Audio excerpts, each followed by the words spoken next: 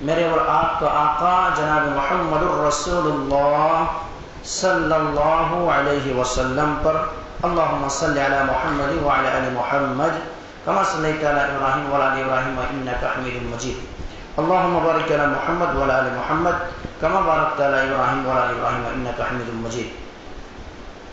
محترم سامعین، میں نے آپ حضرات کے سامنے قرآن مقدس کی جو آیت تلاوت کی ہے وہ آیت سورہ بقرہ سے ہے اور آیت 180 پر 6 ہے۔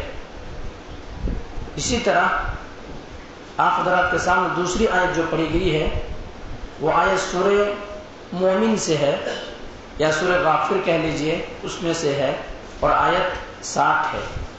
اسی طرح سے آپ حضرات کے سامنے ایک حدیث بھی پڑھی گئی ہے جو کہ سنن ابی داؤد کے اندر موجود ہے۔ اس مناسبت سے آج میں آپ حضرات کے سامنے میں بیان کروں گا دعا مومن کی ہتھیار ہے، دعا مومن کی ہتھیار ہے۔ اور رمضان المبارک کے مہینے سے دعاؤں کا بہت زیادہ تعلق ہے، کیونکہ اللہ تبارک و تعالی جہاں پر رمضان المبارک کے مسائل بیان کرتا ہے وہاں ذرا آگے ہٹ کر کے اللہ تبارک و تعالی دعاؤں کا بھی ذکر کیا ہے۔ اس سے یہ پتہ چلتا ہے کہ دعا مومن کا ہتھیار ہے اور دعا رمضان المبارک سے گہرا تعلق رکھتا ہے۔ اس لیے آج میں آپ حضرات کے سامنے بیان کروں گا دعا مومن کی ہتھیار۔ قرآن مقدس کی آیت ہے، اللہ تبارک و تعالی نے فرمایا وَإِذَا سَأَلَكَ عِبَادِي أَنِّي فَإِنِّي قَرِيبٌ أُجِيبُ دَعْوَةَ الدَّاعِ إِذَا دَعَانِ فَلْيَسْتَجِيبُوا لِي وَلْيُؤْمِنُوا بِي لَعَلَّهُمْ يَرْشُدُونَ۔ اے نبی صلی اللہ علیہ وسلم، آپ سے جب میرے بندے سوال کریں کہ تیرا رب کہاں ہے تو آپ کہہ دیجئے انی قریب، میں بہت ہی قریب ہوں، میں بہت ہی قریب ہوں۔ اجیب دعوت الداع اذا دعان فلیستجیبوا لی ولیؤمنوا بی لعلہم یرشدون۔ اور پکارنے والا جب بھی کبھی وہ مجھے پکارتا ہے، کوئی وقت قید نہیں ہے، جب بھی کبھی وہ مجھے پکارتا ہے میں ان کے دعا کو قبول کرتا ہوں، دعا کو سنتا ہوں۔ وَلْيُؤْمِنُوا بِي لَعَلَّهُمْ يَرْشُدُونَ۔ اب لوگوں کو بھی چاہیے کہ میری بات مان لیا کریں، میں جو حکم دوں اس پر چلیں، میں جس سے روکوں اس سے رک جائیں، یعنی لوگوں کو بھی چاہیے کہ میری بات مان لیا کریں۔ لَعَلَّهُمْ يَرْشُدُونَ، اسی میں ان کے لیے بھلائی ہے۔ کیا کہا گیا کہ اللہ تبارک و تعالی ہمارے قریب ہیں۔ بندہ جب دعا کرتا ہے، مانگتا ہے، اللہ سے سوال کرتا ہے، جب بھی پکارتا ہے، جب بھی مانگتا ہے، جب بھی سوال کرتا ہے اپنے رب سے، تو اللہ تبارک و تعالی ان کے پکار کو سنتا ہے اور اللہ تبارک و تعالی عطا کرتا ہے۔ لیکن ان کے پکار کو سننے کے لیے اللہ تبارک و تعالی نے 2 شرط رکھی۔ شرط کیا ہے؟ یؤمنوا بی، وہ ایماندار ہو، مومن ہو، مسلمان ہو، رب کو ماننے والا ہو، رب کے کلمہ پڑھنے والا ہو، نبی کریم صلی اللہ علیہ وسلم جو شریعت لے کر کے آئے ہیں اس شریعت کے اوپر چلتا ہو، تب وہ انسان اگر دعا کرے گا تو ان کی دعا سنی جائے گی، دعا قبول کی جائے گی، اور اسی میں ان کے لیے بھلائی ہے۔ تو اور احادیث مبارکہ جو پڑھی گئی ہے اس کے اندر یہ بتایا گیا ہے الدعاء والعبادہ، دعا کیا ہے؟ دعا ہی عبادت ہے، دعا ہی عبادت ہے۔ اس لیے نبی کریم صلی اللہ علیہ وسلم پورے حالات زندگی کو آپ اٹھائیے، ہر موقع پہ نبی کریم صلی اللہ علیہ وسلم دعا۔ مثلا مسجد میں آئے دعا، مسجد سے باہر گئے دعا، بستر پہ گئے دعا، سو کے اٹھے دعا، باتھ روم میں گئے دعا، باتھ روم سے باہر آئے دعا، اسی طرح سے بیوی کے پاس بھی کوئی گئے تو دعا، حج کے لیے جا رہے ہیں دعا، ہر افطاری کر رہے ہیں دعا، کوئی افطاری کرا رہے ہیں دعا، نماز میں دعا، یعنی ہر پوری زندگی ہمیں اور آپ کو دعاؤں کا مجموعہ ملے گا۔ اور لکھا ہے، لوگوں نے، مورخین نے لکھا ہے کہ دعاؤں کی جو تعداد ہے تقریباً 700 سے زائد دعاؤں کی تعداد ہے، 700 سے زائد، اٹھتے دعا، بیٹھتے دعا، ہر گھڑی دعا۔ اس لیے دعا ہی عبادت ہے کہا گیا ہے۔ اور دنیا کا یہ معاملہ ہے، اگر کوئی انسان دنیا کے اندر کسی انسان سے مانگتا ہے تو چاہے وہ انسان کتنا بھی سخی کیوں نہ ہو، کتنا بھی مالدار کیوں نہ ہو، اللہ نے کتنا بھی زیادہ مال سے کیوں نہ نوازا ہو، اگر ایک بار مانگتا ہے تو ہنسی خوشی دیتا ہے، دوسری بار مانگتا ہے تو دینے کی کوشش کرتا ہے، تیسری بار مانگتا ہے تو ان کے دل کے اندر کیا ہے، ذرا ایسا تعصب پیدا ہونے لگتا ہے کہ یہ بار بار میرے پاس مانگنے کے لیے آتا ہے کیا۔ چوتھے بار مانگتا ہے تو ناراض ہوتا ہے اور کہتا ہے کہ ایسا ہے کیا میں ہی مل گیا ہوں کہ میں تم کو دیتا رہوں۔ لیکن میرا رب جو ہے اللہ تبارک و تعالیٰ فرماتا ہے کہ جب میرے بندہ مجھ سے مانگتا ہے تو اللہ خوش ہوتا ہے، اللہ خوش ہوتا ہے، اور جب نہ مانگے تو اللہ ناراض ہوتا ہے۔ اللہ نے اس آیت کے اندر وہی چیز فرمایا ہے، وقال ربکم ادعونی استجب لکم، اور تیرا رب حکم دے رہا ہے، تیرا رب کہہ رہا ہے ادعونی استجب لکم، کہ میرا بندہ جب مانگتا ہے میں انہیں عطا کرتا ہوں۔ وہ کیا کرے؟ دعا کرے، اور جو دعا سے منہ موڑے گا تو ایسے انسان جہنم کے اندر داخل ہوگا، دعا سے منہ موڑے گا، تکبر کرے گا، سیدخلون جہنم داخرین، تو ایسا انسان کہاں جائے گا؟ جہنم کے اندر جائے گا۔ تو یہ چیز ہے میرے بھائی، اس لیے دعا ایک ایسا مومنوں کا سہارا ہے کہ تمام سہارے ٹوٹ جائے، دوست احباب ناراض ہو جائے، رشتہ دار کٹ جائے، کوئی کہیں سے کوئی امید نہ ہو، اس وقت اگر ایک انسان دعا کرتا ہے تو دعا کیا ہے؟ اللہ رب العالمین ان کو دعا کو قبول کرتا ہے، اور دعا کو قبول کرنے کے بعد اللہ عطا کرتا ہے۔ کیوں؟ اللہ تبارک و تعالیٰ خود کہا کہ میرے بندے دعا کرے تو میں اس کی دعا کو سنتا ہوں، اور اللہ تبارک و تعالیٰ سچا ہے، اللہ سے بڑھ کے کوئی سچا نہیں ہو سکتا۔ ومن اصدق من اللہ قیلا، اللہ سے بڑھ کر کے بھلا کون سچا ہو سکتا ہے؟ تو وہ بادشاہوں کا بادشاہ، شہنشاہوں کا شہنشاہ، وہ کہہ رہا ہے کہ مجھ سے بندہ مانگے تو میں عطا کرتا ہوں، اور اللہ کے پاس خزانہ بھی ہے، خزانے کے اندر کمی نہیں ہوتی، کمی نہیں ہے، اس لیے اللہ تبارک و تعالیٰ دیتے جائے، اللہ کے خزانے کے اندر کمی نہیں آئے گی، کمی نہیں آئے گی۔ حدیث کے اندر آتا ہے کہ پورے انسانیت ایک جگہ جمع ہو جائے، پورے انسانیت، جن و انس، اول اور آخر، سب جو آدم علیہ السلام سے لے کر کے آج تک آیا ہے، سب ایک جگہ ایک چٹل میدان میں جمع ہو جائے، اور سب اپنی اپنی خواہش کے مطابق مانگنے لگے، اور اللہ تبارک و تعالیٰ نے سب کو عطا بھی کر دے، سب کو دے بھی دے، اور سب کی خواہشیں پوری ہو جائے، سب کی خواہشیں بھر جائے، جو سوال کر رہا سب مل جائے، اللہ عطا کر دے، تو اللہ تبارک و تعالیٰ کے خزانے کے اندر اتنا بھی کمی نہیں آئے گی جتنا کہ سمندر ایک سوئی ڈال کر کے نکال لیا جائے۔ سمندر ہے، سمندر میں سوئی ڈال کے نکالنے سے کیا کمی آئے گی؟ سمندر کو کیا فرق پڑے گی؟ اتنا بھی کمی نہیں آئے گی، اللہ تبارک و تعالیٰ عطا کرنے پر آئے، اللہ تبارک و تعالیٰ دینے پہ آئے۔ اور اللہ کہتا بھی ہے کہ دعا کرو، اور دعا کرنے کے جن کو توفیق مل گئی سمجھ لیجئے کہ ان کے لیے رحمت کے دروازے کھل گئے، وہ انسان خوش قسمت ہے، وہ انسان خوش قسمت ہے۔ لیکن آج ہم لوگوں کا حال کیا ہے؟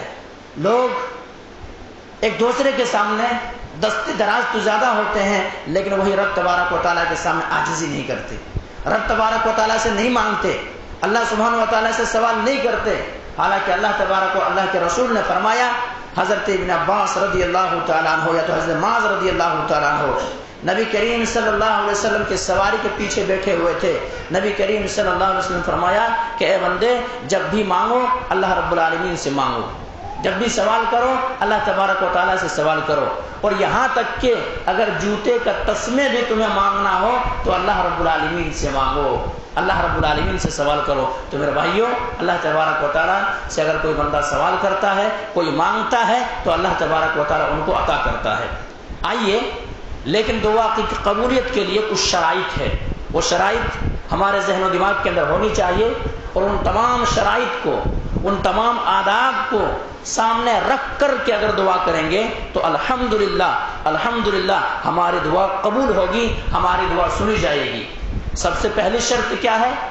سب سے پہلی شرط یہ ہے کہ دعا کرنے والا انسان جو ہے حلال رزق کھاتا ہو، رزق حلال کھاتا ہو، حرام رزق ان کے پیٹ کے اندر نہیں گیا ہو، حرام غذا سے پرورش نہیں ہو رہی ہو، حرام کے کپڑے پہنے ہوئے نہ ہو، حرام کے خون ان کے رگوں میں نہ دوڑ رہا ہو، بلکہ وہ جو کماتا ہو رزق حلال کماتا ہو، حلال رزق کھاتا ہو، اور ایسا انسان، یہ پہلا شرط ہے۔ لیکن ایک انسان حرام خور ہے، حرام خوری کرتا ہے، حرام رزق حلال ان کی زندگی میں نہیں ہے، تو وہ انسان یہاں کیا خانہ کعبہ میں بیٹھ کر بھی دعا کرے تو قبول نہیں ہوگی.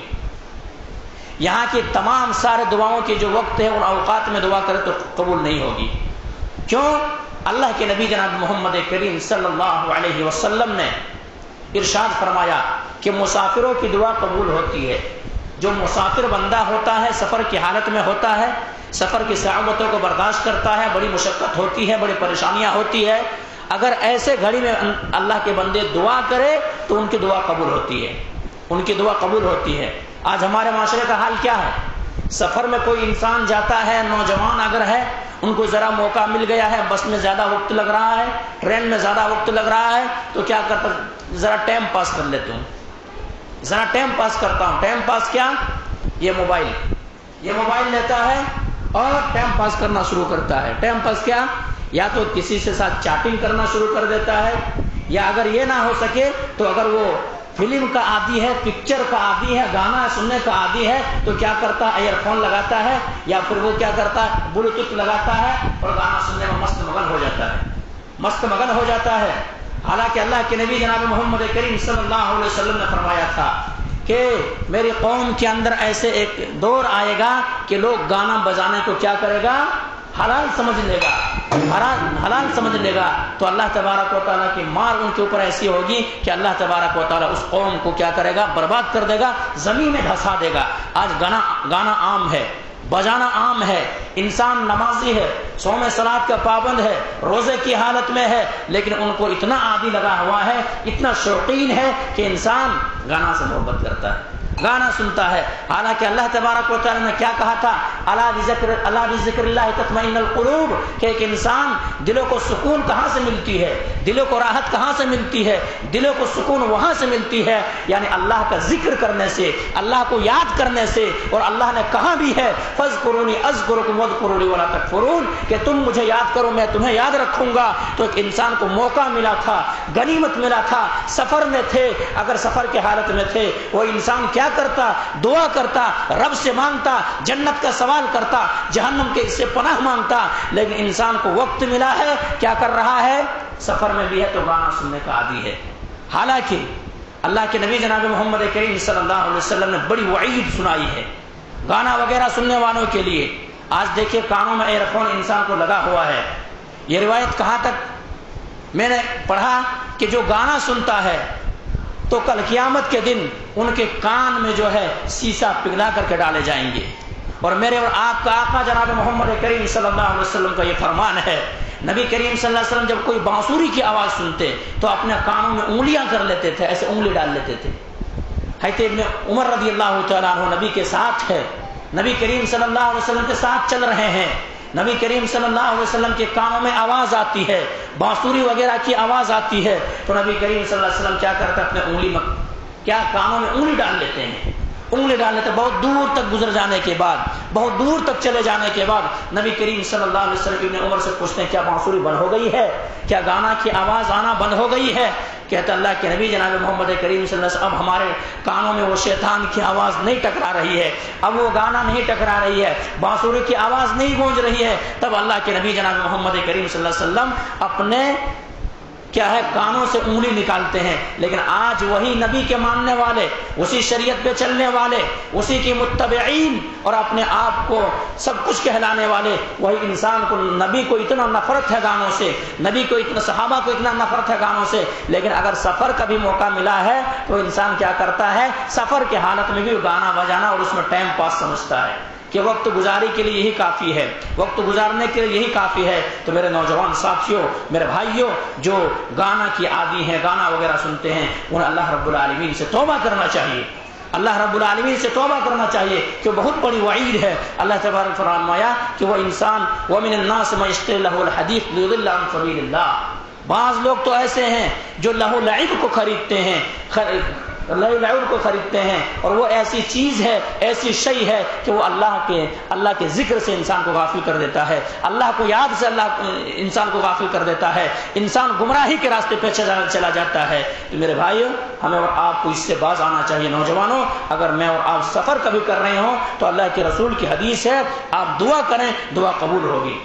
لیکن اللہ کے رسول نے آگے جا کے فرمایا کہ اگر ایک انسان سفر کی حالت میں بھی ہے، مسافر بھی ہے، سفر بھی کر رہا ہے، اور سفر مسافر کی دعا قبول ہوتی ہے، لیکن وہ انسان سفر کی حالت میں ہے، اپنے رب کے سامنے اپنے دست مبارک کو پھیلایا ہوا ہے، مانگ رہا ہے، یا رب کرتا ہے کہ اے اللہ مجھے عطا کر، لیکن اللہ تبارک و تعالیٰ کی جانب سے جواب آتی ہے کہ میں تمہارے دعا کو کیسے سن لوں؟ تم جو کھایا ہوا ہے وہ تمہارا حرام کا ہے، جو پہنا ہوا ہے وہ حرام کا ہے، جو تم نے پیا ہوا ہے وہ حرام کا ہے، تمہارے دعا کو میں کیسے سنوں؟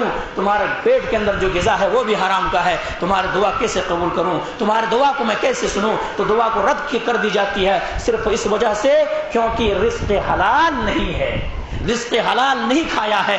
اسی لیے میرے بھائیوں، صحابہ کرام بڑی احتیاط کرتے تھے، اس سے بڑی احتیاط کرتے تھے۔ آئیے میں واقعات کے روح سے آپ کو بتاؤں۔ نبی کریم صلی اللہ علیہ وسلم مسجد نبوی میں موجود ہے، صحابہ کرام بھی موجود ہیں، اور آپ لوگوں کو پتا ہے کہ صدقہ کا مال، زکوٰۃ کا مال نبی کے گھرانے کے لیے جائز نہیں ہے، درست نہیں ہے۔ نبی کے گھر والے، نبی کے گھر اہل بیت میں سے کوئی بھی صدقہ وغیرہ کا مال نہیں کھا سکتے۔ حضرت حسن یا حضرت حسین رضی اللہ تعالیٰ عنہ اسی موقع پر آتے ہیں، اور وہی زکوٰۃ کا جو کھجور ہے، زکوٰۃ کا کوئی غلہ ہے، کوئی اناج ہے، اٹھا کر کے اپنے منہ میں ڈال لیتے ہیں، اٹھا کر کے اپنے منہ میں ڈال لیتے ہیں۔ نبی کریم صلی اللہ علیہ وسلم ان کی حلق میں انگلی داخل کر کے نکال دیتے ہیں، انگلی داخل کر کے نکال دیتے ہیں۔ میں اور آپ اگر ہوتے ہیں، اگر بچہ ہے تو کیا کہہ کے چھوڑ دیتے؟ چھوٹا بچہ جان دو، ان کو کیا سمجھ نہیں ہے۔ لیکن اللہ کے نبی جناب محمد کریم صلی اللہ علیہ وسلم کیا کرتے؟ انگلی ڈال دیتے ہیں، اور نبی کریم صلی اللہ علیہ وسلم عربی کی زبان، عربی سے کہتے ہیں کخ کخ، یعنی تھوک دے تھوک دے۔ یہ کیا ہے؟ آل محمد کے لیے درست نہیں ہے، آل محمد کے لیے جائز نہیں ہے۔ میرے بھائی کیسے احتیاط کر رہے ہیں، کیسے اجتناب کر رہے ہیں، لیکن میرے اور آپ کا حال یہ ہے کہ ہم اور آپ کھانے کے معاملے میں کیا کرتے؟ پیچھے ہٹ جاتے ہیں، اور کھانے کے معاملے میں کیا کرتے؟ تحقیق نہیں کرتے، تفتیش نہیں کرتے، کہیں سے بھی آ رہا آنے دو، ہمارے پیٹ تو بھر رہا ہے۔ لیکن میرے بھائیوں، ہمیں اور آپ کو رزق حلال شرط ہے دعا کی قبولیت کے لیے، رزق حلال کا ہونا نہایت ہی ضروری ہے۔ اگر رزق حلال کھا کے دعا نہیں کرتا تو ان کی دعا قبول نہیں ہوتی ہے۔ وہ نماز پڑھتا، نماز قبول نہیں، روزہ رکھتا، روزہ قبول نہیں، حج کرتا، حج قبول نہیں، کوئی عبادتیں قبول نہیں ہے۔ اسی لیے اللہ تبارک و تعالیٰ نے قرآن مقدس کے اندر فرمایا ہے، یا ایھا الرسل کلوا من طیبات واعملوا صالحا وَاعْمَلُوا صَالِحًا۔ کیا کہا؟ اے رسولوں کو مخاطب ہے یہاں پہ، اللہ تبارک و تعالیٰ پیغمبروں سے مخاطب ہے، اور پیغمبروں سے مخاطب ہو کے کہہ رہے ہیں یا ایھا الرسل کلوا من طیبات واعملوا صالحا، اے رسولو تم رزق حلال کھاؤ، واعملوا صالحا، اس کے بعد اچھے اعمال کرو، اس کے بعد بہتر اعمال کرو، اس کے بعد صالح اعمال کرو، اس کے بعد اللہ کی بندگی کرو، اس کے بعد اللہ کی رضا والے کام کرو، اس کے بعد اللہ کے خوشنودی والے کام کرو، تو قابل قبول ہے۔ ورنہ رزق حلال اگر پیٹ کے اندر گیا ہے تو قابل قبول نہیں ہے، قابل قبول نہیں ہے۔ آئیے میرے بھائیوں، مزید میں بتاؤں آپ کو رزق حلال کے تعلق سے صحابہ کتنا احتیاط برتتے تھے، کتنا احتیاط برتتے تھے، اور کتنا زیادہ اس سے بچنے کی کوشش کرتے تھے، کیونکہ صحابہ کرام جانتے تھے کہ اگر میں رزق حلال کے علاوہ حرام رزق میرے پیٹ کے اندر گیا ہے تو ہماری عبادتیں قبول نہیں ہے، دعائیں قبول نہیں ہے۔ اس لیے حضرت ابو بکر صدیق رضی اللہ تعالیٰ عنہ کے پاس ایک بار ان کے غلام جو تھے، غلام کیا کیے؟ کچھ کھجور لے کر کے آئے، اور ابو بکر صدیق رضی اللہ تعالیٰ عنہ اس کھجور کو نوش کر لیے، اس کھجور کو کھا لیے۔ کھا لینے کے بعد کہا امیر المومنین ابو بکر صدیق رضی اللہ تعالیٰ عنہ کہ آپ کو پتا ہے یہ کھجور کہاں سے آیا تھا؟ کیا آپ کو علم ہے یہ کھجور کہاں سے آیا تھا؟ حضرت ابو بکر صدیق رضی اللہ تعالیٰ عنہ کہتے ہیں کہ مجھے علم نہیں ہے، مجھے پتہ نہیں ہے۔ بتایا جاتا ہے کہ امیر المومنین یہ کھجور جو آیا ہوا تھا، میں زمانے جاہلیت میں کاہنی کیا تھا، یعنی اٹکل پچو باتیں بتایا تھا کاہنی کے طور پر، تو اس وقت وہ مجھے کوئی بھی معاوضہ نہیں دیا، کوئی بھی اجرت نہیں دیا۔ لیکن آج جب میں اسلام قبول کیا ہوں، یہ مجھ سے ملا، وہ انسان ملا اور مجھے کیا کہا کہ تم نے جو کاہنی کیا تھا وہ چیز ایسا کہ صحیح ثابت ہو گئی تھی، صحیح ثابت ہو گئی تھی، اب تجھے میں کیا کرتا ہوں، اس کے عوض میں معاوضے کے طور پر یہ کھجور دیتا ہوں۔ تو وہ کھجور لے لیا، وہ کھجور لے لیا، اور وہی کھجور میں نے آپ کو پیش کی تو آپ نوش فرما لیے، آپ کھا لیے۔ اللہ اکبر! صحابہ کرام کی احتیاط دیکھیے میرے بھائی، صحابہ کرام احتیاط کیسے برت رہے ہیں ذرا غور کیجئے۔ ابو بکر صدیق رضی اللہ تعالیٰ عنہ جو کھا لیے تھے اس چیز کو اپنے حلق میں انگلی داخل کرتے ہیں، اپنے حلق میں انگلی داخل کرتے ہیں اور الٹی کر دیتے ہیں، مطلب پیٹ سے تمام غذا کو نکال دیتے ہیں۔ کیوں؟ اگر پیٹ کے اندر رزق حرام ہے، حلال رزق نہیں ہے تو دعائیں قبول نہیں، عبادتیں قبول نہیں۔ اس لیے ابو بکر صدیق رضی اللہ تعالیٰ عنہ کیا کیے کہ کاہنیت کا دی ہوئی چیز وہ تو شریعت کے اندر جائز نہیں ہے، وہ تو درست نہیں ہے، اور رزق حرام میرے پیٹ کے اندر چلا گیا ہے، اور رزق حرام جب تک پیٹ کے اندر رہیں گے عبادتیں قبول نہیں ہے۔ اس لیے ابو بکر صدیق رضی اللہ تعالیٰ عنہ حلق میں انگلی داخل کرتے ہیں اور فوراً الٹی کر دیتے ہیں۔ تو میرے بھائیوں، قبولیت یہ دعا کی شرط میں سے سب سے پہلا شرط کیا ہے؟ کیا ہے شرط؟ اکل حلال، یعنی رزق حلال، حرام رزق سے اجتناب کرنا، رزق حلال کھانا۔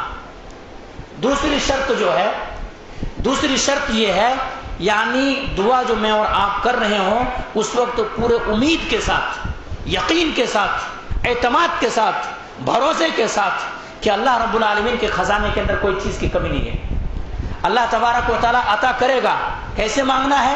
ویسے مانگا جائے جیسے جب بچہ کبھی روٹھتا ہے، ناراض ہوتا ہے، ماں باپ سے سوال کرتا ہے تو کتنا 1 روپے کے لیے کتنا ضد کرتا ہے، وہ ماں مارتی ہے، باپ ڈانٹتا ہے، ان کے باوجود بھی جا کر کے باپ کو کبھی پکڑتا ہے، کبھی ماں کے پاس پہنچتا ہے بندہ، اور کسی بھی تعلق سے، کسی بھی طرح سے ماں کو وہ منا لیتی ہے اور باپ کو منا لیتا ہے، اور اس کے بعد پیسے دینے پہ مجبور ہو جاتا ہے، اس طرح سے مانگتا ہے۔ تو میرے رب جو ہے کہیں ماں اور باپ سے زیادہ شفیق ہے۔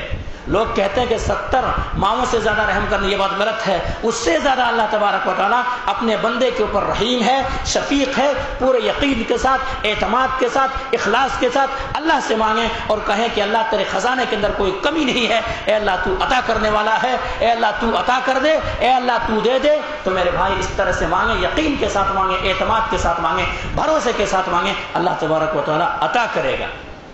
اسی طرح سے تیسری شرط جو ہے، جب دعا میں اور آپ کر رہے ہوں، میں اور آپ دعا کر رہے ہوں، دست مبارک کو آسمان کی طرف اٹھائے ہوئے ہوں، اس وقت کیا کریں؟ سب سے پہلے اللہ کی تعریف کریں، اللہ کی تعریف کریں۔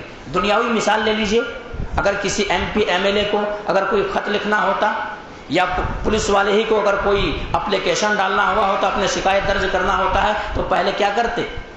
ان کے تعریفیں لکھتے نہیں لکھتے؟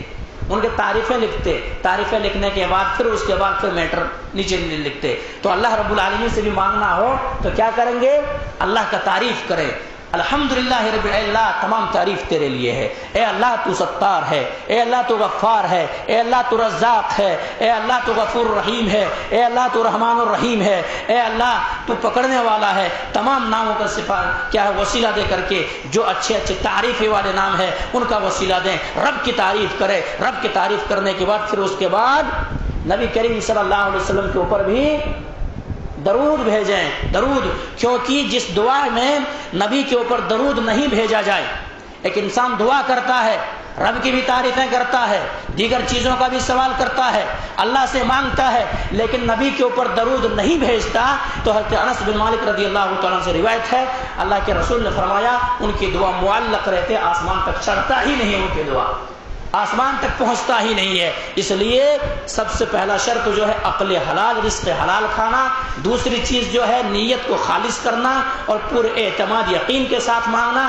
تیسری شرط جو ہے اللہ کی تعریف، حمد و ستائش والے کلمات کہیں، اور پھر اس کے بعد نبی کے اوپر درود پڑھیں، نبی کے اوپر درود پڑھیں، اس کے بعد دعا کریں، تو انشاءاللہ دعا قبول ہوگی، کیونکہ میرے رب نے کہا ہے کہ اللہ تبارک و میرے نبی صلی اللہ علیہ وسلم جب سوال کرے آپ سے پوچھے کہ میرا رب کہاں ہے، میرے بندے میرے تعلق سے پوچھے، تو کہہ دیں کہ انی قریب، میں بہت ہی قریب ہوں۔ اور دوسری جگہ کہا ہے کہ دعا کرنے والا جب دعا کرتا ہے اور تیرا رب نے حکم دیا ہے، اگر دعا کرتا ہے تو دعا رد نہیں ہوتی ہے، دعا قبول کی جاتی ہے۔ اس لیے یہ شرائط ہے، اس کے بعد دعا کریں، انشاءاللہ دعا قبول ہوگی۔ اس کی بھی دلیل ہے، حضرت فضالہ بن عبید رضی اللہ تعالیٰ عنہ مسجد میں آئے، نبی کریم صلی اللہ علیہ وسلم جلوہ افروز تھے، بیٹھے ہوئے تھے، صحابہ کرام بھی بیٹھے ہوئے تھے۔ وہ کیا کرتے؟ نماز پڑھتے ہیں، نماز پڑھنے کے بعد فوراً دعا کرنا شروع کرتے ہیں، مانگنا شروع کر دیتے ہیں۔ اب اللہ کے نبی جناب محمد کریم صلی اللہ علیہ وسلم فرمائے کہ اجلتا، انہوں نے جلدی کی دعا مانگنے میں، جلدی بازی کی۔ صحابہ کرام نے کہا اللہ کے نبی جناب محمد کریم صلی اللہ علیہ وسلم کیا جلدی بازی کی؟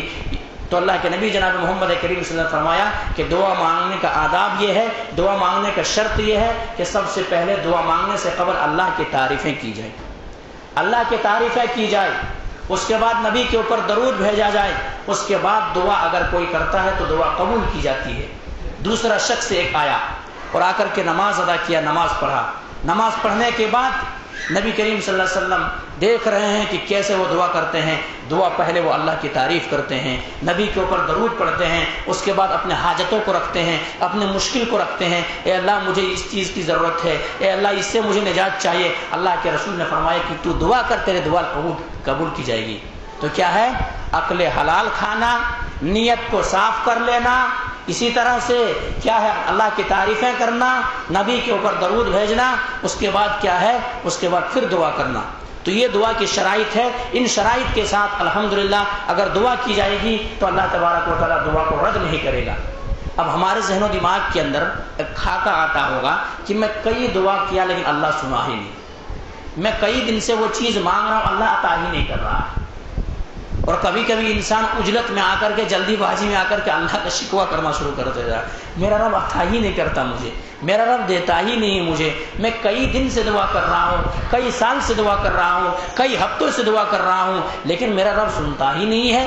اس طرح کے شکوہ والے وہ جملہ کہہ دیتا ہے۔ لیکن جو بھی ہاتھ اللہ رب العالمین کے دستے دراز ہوا ہے، اللہ کے سامنے اٹھا ہے، تو وہ ہاتھ خالی نہیں جائے گی، کیونکہ اللہ کے رسول نے فرمایا کہ میرا اللہ کے نبی نے جناب محمد کریم صلی اللہ علیہ وسلم فرمایا، جب کوئی بندہ اللہ کے سامنے ہاتھ پھیلاتا ہے، مانگتا ہے، اور مانگنے کے بعد ان کو خالی ہاتھ لوٹاتے ہو، اللہ کو کیا ہوتا ہے؟ شرم آتی ہے۔ اللہ سبحانہ و بادشاہوں کا بادشاہ ہے، شہنشاہوں کا شہنشاہ ہے، ان کو شرم آ رہی ہے، خالی ہاتھ لوٹا دے، اور ان کے خزانے کے اندر بھی کمی نہیں ہے، بھلا خالی ہاتھ لوٹائے کیسے؟ نہیں لوٹا سکتا۔ لیکن کیا ہے؟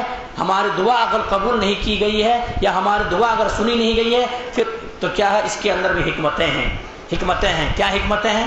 مثلا چھوٹا بچہ ہے، چھوٹا بچہ ہے، 2 سال 1.5 سال عمر کا بچہ ہے، آئس کریم بیچنے والا آتا ہے، وہ کیا کرتا ہے؟ ضد کرتا ہے کہ مجھے وہ چیز دلاؤ، مجھے وہ چیز دلاؤ۔ جو محبت کرنے والے والدین ہوتے ہیں، باپ ہوتے ہیں، وہ چیز کبھی دلائیں گے ان کو؟ وہ چیز کبھی دلائیں گے؟ وہ یہ کہیں گے نہیں بیٹا تمہارے لیے یہ نقصان دہ ہے، تمہیں اگر یہ چیز دے دی جائے گی تمہارے صحت کے لیے خطرہ ہے، تو وہ نہیں دیں گے۔ کیوں؟ وہ ماں باپ سمجھتا ہے کہ میرے بچے کے لیے کیا بھلا ہے، کیا صحیح کیا غلط۔ اسی طرح سے میرا رب جانتا ہے کہ میرا بندہ جو مانگ رہا ہے اس کے لیے یہ چیز صحیح ہے یا غلط ہے، اس لیے اللہ تبارک و تعالیٰ کبھی کیا کرتا ہے؟ دیتا ہے، لیکن ان کے لیے الگ دینے کا ایک الگ طریقہ بدل جاتا ہے۔ اللہ کے نبی نے فرمایا، مسند احمد کی روایت ہے کہ ایک انسان جب دعا کرتا ہے تو دعا قبول ہوتی ہے، اور ان میں سے 3 طرح کی ہے، 3 طرح کی۔ جب انسان دعا کرتا ہے تو دعا فوراً قبول ہو جاتی ہے، کبھی کبھی اللہ کیا کرتا ہے؟ فوراً دعا قبول کر لیتا ہے، یوں ہی مانگا اللہ تبارک و تعالیٰ کو فوراً کیا دیکھا؟ وہ چیز ان کو مل گئی، فوراً قبول کر لی جاتی ہے۔ دوسری چیز، جب دعا کرتا ہے انسان تو دعا بھی کیا ہوتا ہے؟ جو ان کے اوپر آنے والی مصیبتیں ہیں نا، آنے والی پریشانیاں جو ہے، تو وہ مصیبت اور پریشانی وہ دعا کے ذریعے سے کیا ہوتا ہے؟ ٹل جاتی ہے۔ وہ مصیبت رکاوٹیں آ کر کے کھڑی ہو جاتی ہے، رک جاتی ہے، اور مصیبت نہیں آتی ہے۔ تیسری شرط کیا ہے؟ کل قیامت کے دن ان کے نام اعمال میں کیا ہوگا؟ پیش کیا جائے گا۔ تو کیا ہے؟ یا تو اللہ تبارک و تعالیٰ کبھی فوراً عطا کر دیتا ہے، جیسا کہ وہ بنی اسرائیل کے 3 شخص غار میں پھنس گئے تھے، فوراً دعا کیے، فوراً اللہ نے قبول کر لی۔ کبھی تاخیر ہو جاتا ہے، یا تو آنے والی مصیبت ٹل جاتی ہے، جیسا کہ حضرت ابراہیم علیہ السلام نبی ہیں، پیغمبر ہیں، اللہ کے خلیل ہے، اللہ کے چہیتے ہیں، رب اللہ کو ماننے والے ہیں، ہر امتحان میں کامیابی اور ہر امتحان میں لبیک کہنے والے ہیں، لیکن انہوں نے دعا کی ہے۔ تقریباً کتنے؟ 1400 سال کے بعد دعا قبول ہوئی ہے۔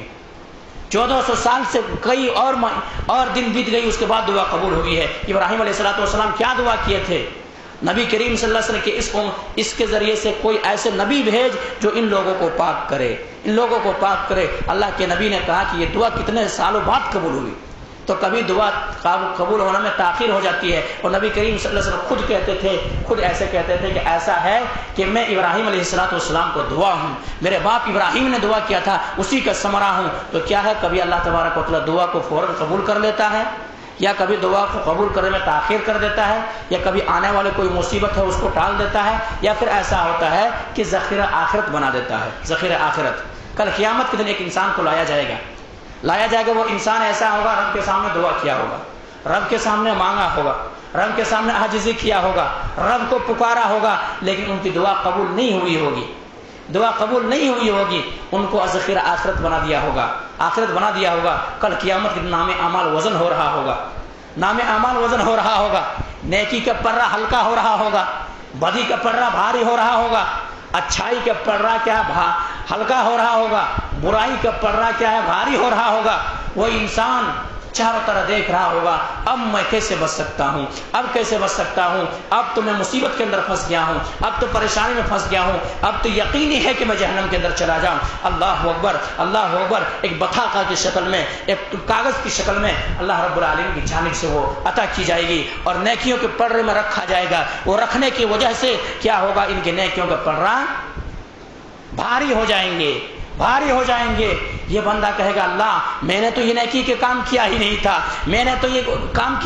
تھا، لیکن آج ایسی مصیبت کی گھڑی میں جہاں پہ جنت و جہنم کا فیصلہ ہو رہے ہو، اور اللہ تبارک و تعالیٰ قرآن کے اندر کہا تھا، کیا کہا تھا، فَمَنْ زُحْزِحَ عَنِ النَّارِ وَأُدْخِلَ الْجَنَّةَ فَقَدْ فَازَ. جو انسان جہنم کے آگ سے بچا لیا گیا اور جنت کے اندر جن کو داخلہ مل گیا، اس کامیابی کی گھڑی پر، اصل کامیابی کی گھڑی پر ایسی مصیبت میں کام آ رہی ہے. اے اللہ، میں نے یہ نیکی کے کام تو کیا ہی نہیں تھا، یہ کہاں سے مل گیا مجھے. اللہ کہے گا، میرے بندے، میں نے کہا تھا کہ دعا کرو تمہاری دعا سنی جائے گی، دعا کرو دعا قبول کی جائے گی. تم نے دنیا کے اندر مانگا تھا، میں نے تمہارے دعا کو نہیں سنا تھا، میں نے اسی کو ذخیرہ آخرت بنا کے رکھا تھا.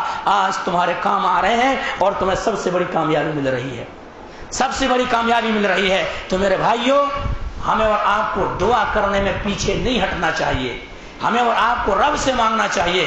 رب عطا کرنے والا ہے. جب یہ دیکھے گا تو وہ انسان آرزو کرے گا، ایک کاش کی دنیا کے اندر ایک بھی ہماری دعا قبول نہ ہوئی ہوتی، سب یہاں آخرت کے اندر ذخیرہ بن جاتے اور پورے میرے نیکیوں میں شامل ہو جاتا. تو میرے بھائیوں، میں آداب دعا کے تعلق سے آپ لوگوں کو بتایا کہ دیکھیے، دعا اللہ تبارک و تعالیٰ، اللہ کے سامنے اگر ہاتھ اٹھ گیا ہے تو اللہ خالی نہیں لوٹاتا. دعا کے یہ طریقے ہیں، یا تو فوراً سن لیتا ہے، یا ذرا تاخیر سے سنتا ہے، یا پھر ایسا ہوتا ہے آنے والے مصیبتیں ٹل جاتی ہے، یا تو آخرت کے لیے ذخیرہ بن جاتا ہے. تو دعا کے شرائط میں سے میں پھر سرسری طور پر بتا کر کے اپنے بات کو ختم کروں گا. دعا کے شرط میں سے سب سے پہلا شرط جو ہے میرے بھائی، رزق کے حلال کھانا ہے، حرام سے بچنا ہے. میرے بھائی، آج ہم اور آپ حرام رزق کے حلال ہمارے پیٹ کے اندر جا رہے ہیں یا نہیں جا رہے ہیں، ہم لوگ غور و فکر نہیں کرتے ہیں. ہمارا اور آپ کو سوچ ایسا، تو پیسہ ہو چاہے جیسا، پیسہ جیسا بھی مل جائے، ہمیں پیسہ ہونا، کہاں سے بھی سود سے آ رہے ہو، کسی کو جہیز کے ذریعے سے آ رہے ہو، حرام خوری سے آ رہی ہو، جھوٹ بول کے آ رہا ہو، کہیں سے بھی آ رہا، پیسہ چاہیے اپنے کو، بس جیب گرم ہونا چاہیے اپنا. پیسہ سب کچھ دنیا میں ہے، پیسہ ہو چاہے جیسا ہو. تو ایسا نہیں، ہم اور آپ جو دیکھیں کہ میں جو کھا رہا ہوں، جو پی رہا ہوں، اس کے حلال ہے یا نہیں. یہ پہلا شرط. دوسری شرط جو ہے، نیت کو خالص کر لیں، اللہ سے یقین کے ساتھ مانگیں. تیسری شرط جو ہے، رب تبارک و تعالیٰ کی حمد تعریف کریں. چوتھی شرط جو ہے، نبی کے اوپر درود بھیجیں اور اس کے بعد دعا کریں، انشاءاللہ قبول ہوگی. تو بہرحال اب یہیں سے میں اپنی بات کو ختم کرتا ہوں اور اللہ تبارک و تعالیٰ سے دعا کرتا ہوں کہ مولا کریم جو بات کہی گئی ہے، سب سے پہلے تو ہم اور آپ کو تو ان باتوں کے اوپر اچھی سمجھ کی توفیق دے دے. اس کے بعد مولا کریم ہم تمام مسلمانوں کو مولا کریم جس طرح سے حقیقی معنوں میں جیسے تجھ سے سوال کرنے کا طریقہ ہے، جیسے تجھے مانگنے کا طریقہ ہے، جو آداب ہے، مولا کریم ہم تمام مسلمانوں کو آداب کو ملحوظ رکھ کر کے مولا کریم تو اسی طرح سے مانگنے کی توفیق دے دے. مولا کہ ہم میں جو پریشانی کے مبتلا پریشانیوں کو دور کر دے. مولا کریم جو مقروض ہے قرض کی ادائیگی میں آسانی پیدا کر دے. مولا کریم جو اس دنیا سے جا چکا ان کی مغفرت فرما دے. مولا کریم جو قبر کے اندر مدفون ہو، قبر کو جنت کا باغ بنا دے.